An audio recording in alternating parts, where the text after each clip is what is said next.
Elle a été licenciée alors qu'elle était enceinte. Mais le millionnaire a tout vu et a dit « À partir d'aujourd'hui, tu travailles uniquement pour moi ». Noémie n'aurait jamais imaginé qu'elle serait licenciée le même jour où elle découvrirait qu'elle était enceinte. La matinée de septembre à Paris avait commencé comme toutes les autres. Elle était arrivée au bureau de l'entreprise de conseil financier de la rue de Rivoli à 8 heures précises, comme elle le faisait depuis 3 ans. Le ciel était gris, typique de l'automne français, et elle tenait fermement une enveloppe blanche qu'elle avait reçue par courrier la veille, le résultat d'un test qui allait changer sa vie à jamais. Toute la matinée, Noémie avait essayé de trouver le courage d'ouvrir l'enveloppe. À 28 ans, elle avait construit une carrière solide en tant qu'analyste financière, mais sa vie personnelle était en ruine depuis que son fiancé l'avait quittée 6 mois plus tôt. La possibilité d'être enceinte était à la fois terrifiante et pleine d'espoir. C'est pendant la pause déjeuner, assise dans un petit café au coin de la rue, qu'elle ouvrit enfin l'enveloppe. Positif. Ses mains tremblaient alors qu'elle lisait le résultat 2 fois. Un mélange de joie et de panique envahit son cœur. « Tout ira bien », murmura-t-elle pour elle-même, touchant instinctivement son ventre encore plat.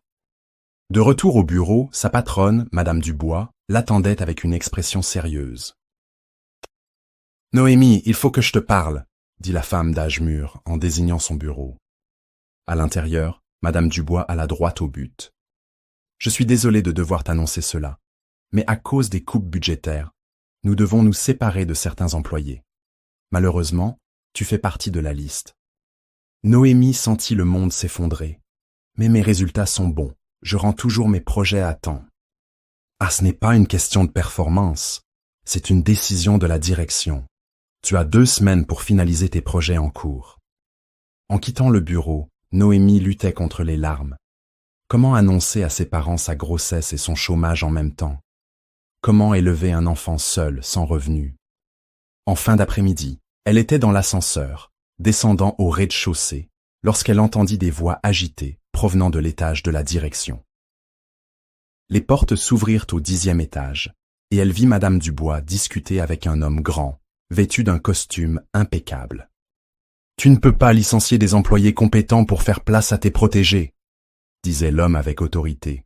« Monsieur Matisse, vous ne comprenez pas les pressions auxquelles nous sommes confrontés, » répondit Madame Dubois, visiblement nerveuse. Matisse. Noémie connaissait ce nom. Matisse Beaumont, le jeune entrepreneur de 35 ans qui avait acquis une participation importante dans l'entreprise l'année précédente. Il était connu pour sa fortune et ses investissements judicieux, mais aussi pour son sens de la justice en affaires. Les portes de l'ascenseur commencèrent à se fermer, mais pas avant que Matisse ne remarque sa présence. Leurs regards se croisèrent un bref instant, et elle vit quelque chose d'inattendu, une curiosité sincère. Noémie quitta le bâtiment avec une boîte contenant ses affaires personnelles, sans savoir que cette rencontre furtive dans l'ascenseur allait complètement changer le cours de son histoire. Le lendemain matin, Noémie était au Café de Flore, sur le boulevard Saint-Germain, essayant d'organiser ses pensées devant une tasse de thé tiède. Elle avait passé toute la nuit à réfléchir à la manière d'annoncer sa grossesse à ses parents et à chercher des offres d'emploi en ligne. « Excusez-moi, vous êtes Noémie Moreau, de la société de conseil financier de la rue de Rivoli ?» demanda une voix masculine. Elle leva les yeux et se retrouva face à Matisse Beaumont. De près, il semblait plus jeune qu'elle ne l'avait imaginé, avec des cheveux châtains légèrement en désordre et des yeux bleus qui dégageaient une sincérité désarmante. « Oui, c'est moi, » répondit-elle, essayant de cacher sa nervosité. « Puis-je m'asseoir » demanda Matisse en désignant la chaise vide en face d'elle. Noémie hocha la tête, intriguée. « Hier, j'ai entendu parler de votre licenciement par hasard, » dit-il en commandant un café au serveur. « Et je n'ai pas pu m'empêcher de penser que c'était une injustice. »« Vous ne me connaissez pas, » répondit Noémie sur la défensive. « Comment pouvez-vous en être sûr ?» Matisse sourit gentiment. « J'ai passé les 6 derniers mois à analyser les rapports de l'entreprise. Votre travail est irréprochable. Vos projets ont toujours généré des retours supérieurs à la moyenne. Licencier quelqu'un comme vous n'a aucun sens. » Noémie sentit une chaleur dans sa poitrine. Cela faisait longtemps que personne n'avait reconnu sa valeur professionnelle. « J'ai enquêté un peu plus, » poursuivit Matisse. « j'ai découvert que 3 des employés licenciés ont été remplacés par des personnes ayant des liens familiaux avec la direction. Des personnes sans qualification adéquate. Et que comptez-vous faire de cette information ? Demanda-t-elle, intriguée. Je suis en train de monter ma propre entreprise de conseil. J'ai besoin de personnes compétentes, pas de protégés, dit Mathis en buvant son café. J'ai une proposition pour vous. Noémie le regarda avec scepticisme. Quel genre de proposition ? Je veux que vous soyez ma associée gérante. Un salaire de départ de 7 000 € par mois, une participation aux bénéfices et une totale autonomie pour constituer votre équipe. Pendant un instant, Noémie crut qu'elle avait mal entendu. C'était plus du double de ce qu'elle gagnait auparavant. « Pourquoi moi ?» demanda-t-elle, encore méfiante. « Parce que j'ai vu vos chiffres, parce que j'ai remarqué hier, dans l'ascenseur, que vous étiez sincèrement choqué par votre licenciement. Les personnes compétentes et honnêtes sont rares dans le monde des affaires. » Noémie toucha discrètement son ventre. La proposition semblait trop belle pour être vraie, mais elle devait être honnête. « Monsieur Mathis, je dois vous dire quelque chose d'important avant d'accepter quoi que ce soit. »« Parlez. Je suis enceinte. Je l'ai appris hier, quelques heures avant mon licenciement. » Mathis s'arrêta de boire son café et la fixa avec sérieux. Noémie se prépara à entendre que l'offre était annulée. « Et le père ?» demanda-t-il. « Il n'est plus dans ma vie. Je vais élever ce bébé seul. » Mathis resta silencieux quelques secondes, assimilant l'information. Puis, à la surprise de Noémie, il sourit. « Dans ce cas, je vais inclure dans le contrat une assurance santé premium et un congé de maternité rémunéré de 6 mois, dit-il. Une femme enceinte a besoin de stabilité, pas d'incertitude. » Noémie sentit ses yeux s'embuer. C'était la première fois depuis des mois que quelqu'un la traitait avec autant de considération. « Mais pourquoi faites-vous cela pour moi ?» demanda-t-elle encore émue. Mathis détourna le regard un instant, comme s'il hésitait à en révéler davantage. « Parce que je sais ce que c'est de grandir sans père, » dit-il enfin. « Et je sais ce que c'est d'avoir une mère qui s'est battue seule pour m'offrir des opportunités. » À cet instant, Noémie comprit qu'il y avait quelque chose de plus profond derrière la générosité de Mathis, quelque chose qu'elle ne comprenait pas encore totalement. 3 mois s'étaient écoulés depuis que Noémie avait commencé à travailler pour Mathis. L'entreprise croissait rapidement, et elle découvrit qu'elle avait bien plus de talent pour le leadership qu'elle ne l'avait imaginé. Son ventre commençait à se voir, et Mathis veillait toujours à ce qu'elle ne se surmène pas. « Dis-moi de quelle ville et de quel pays tu regardes cette vidéo. Je lirai tous les commentaires. » Par une après-midi pluvieuse de décembre, Noémie organisait des documents de fin d'année lorsqu'elle trouva des vieux papiers dans le tiroir du bureau de Mathis. Sans vouloir fouiner, mais intriguée par un nom familier qu'elle avait aperçu, elle finit par lire. C'était un acte de naissance, celui de Mathis, et le nom de sa mère la laissa stupéfaite. Sylvie Moreau. « Noémie, tu vas bien ?» demanda Mathis, entrant dans la pièce et voyant son expression pâle. « Mathis, ta mère s'appelle Sylvie Moreau ?» demanda-t-elle d'une voix tremblante. Il s'arrêta au milieu de la pièce, remarquant le document dans ses mains. « Tu as vu l'acte. »« Sylvie Moreau est ma tante, » dit Noémie, s'asseyant lourdement sur une chaise. « La sœur cadette de mon père. Elle a quitté la maison à 18 ans, enceinte, et n'est jamais revenue. Mes grands-parents l'ont reniée. Mon père l'a cherchée pendant des années. » Mathis s'approcha lentement. « Alors, nous sommes cousins. »« C'est pour ça que tu m'as aidé ?» demanda-t-elle, confuse. « Non, » répondit Mathis, s'asseyant à côté d'elle. « Je t'ai offert ce poste parce que tu es compétente. Je n'ai découvert notre lien familial qu'après, en enquêtant sur ton nom de famille. »« Mais pourquoi ne m'as-tu rien dit ?» Mathis soupira profondément. « Parce que ma mère m'a fait promettre de ne jamais chercher la famille.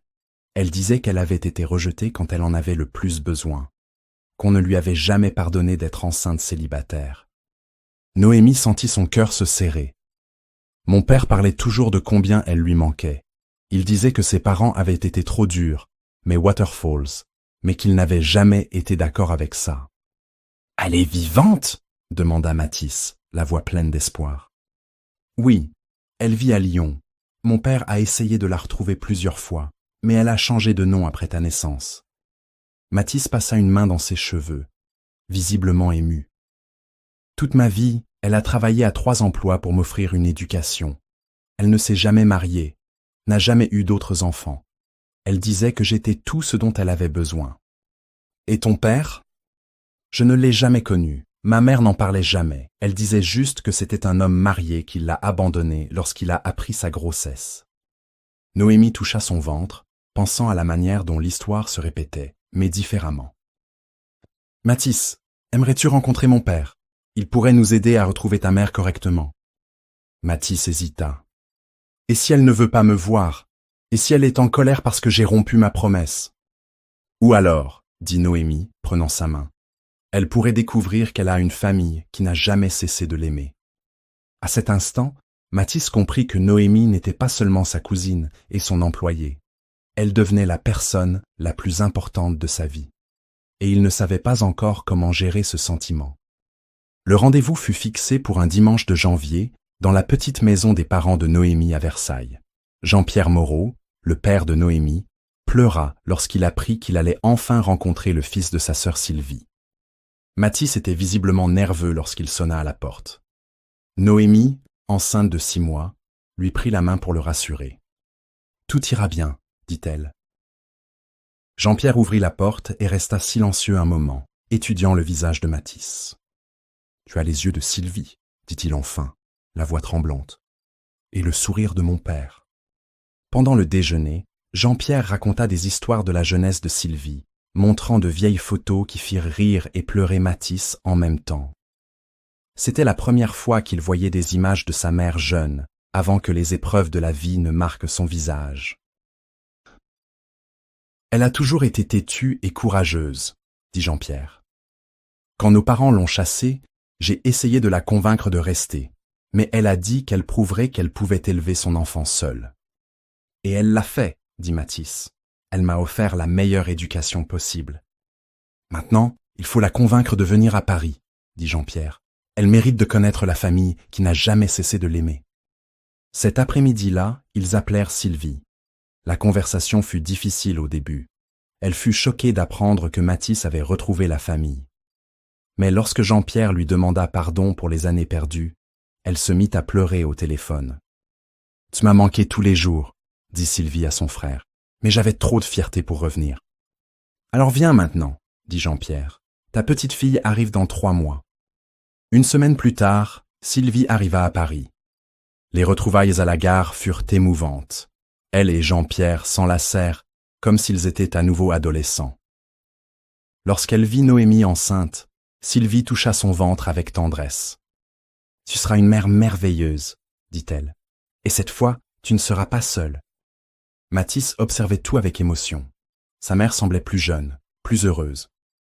Les jours suivants, Sylvie s'installa à Paris et commença à aider Noémie à préparer l'arrivée du bébé. Un après-midi, alors qu'elles aménagèrent la chambre de l'enfant, Sylvie demanda à Noémie « Toi et Mathis, y a-t-il quelque chose au-delà de l'amitié et du travail ?» Noémie rougit.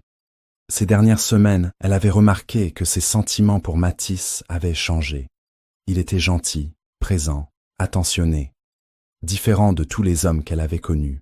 « Je ne sais pas s'il ressent la même chose, » admit-elle. « Mon fils te regarde comme je ne l'ai jamais vu regarder personne, » dit Sylvie en souriant. « Mais vous êtes tous les deux trop têtus pour l'admettre. » Ce soir-là, Mathis emmena Noémie dîner dans un petit restaurant du Marais.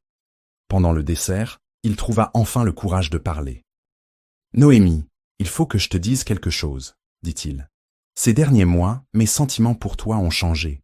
Je ne sais pas si c'est approprié, vu notre situation, mais... »« Moi aussi, » l'interrompit-elle en souriant. « Je ressens aussi quelque chose de différent. »« Je veux être là pour toi et le bébé, » dit Mathis. « Pas en tant que patron ou cousin, mais comme quelqu'un qui t'aime. » Noémie prit sa main sur la table. « Et moi aussi je t'aime. » 3 mois plus tard, Emma naquit. Mathis était dans la salle d'accouchement, tenant la main de Noémie. Lorsque le médecin plaça la petite fille dans ses bras, il sut que c'était sa famille. 2 ans plus tard, Mathis et Noémie se marièrent lors d'une cérémonie simple, avec Sylvie et Jean-Pierre comme témoins. Emma, qui marchait déjà, jetaient des pétales de fleurs sur leur chemin. Parfois, recommencer n'est pas revenir au point de départ, c'est simplement choisir un nouveau chemin. Et lorsqu'on choisit avec amour, ce chemin peut nous mener vers des lieux plus beaux que tout ce qu'on aurait pu imaginer. Si cette histoire t'a plu, inscris-toi pour écouter les prochaines.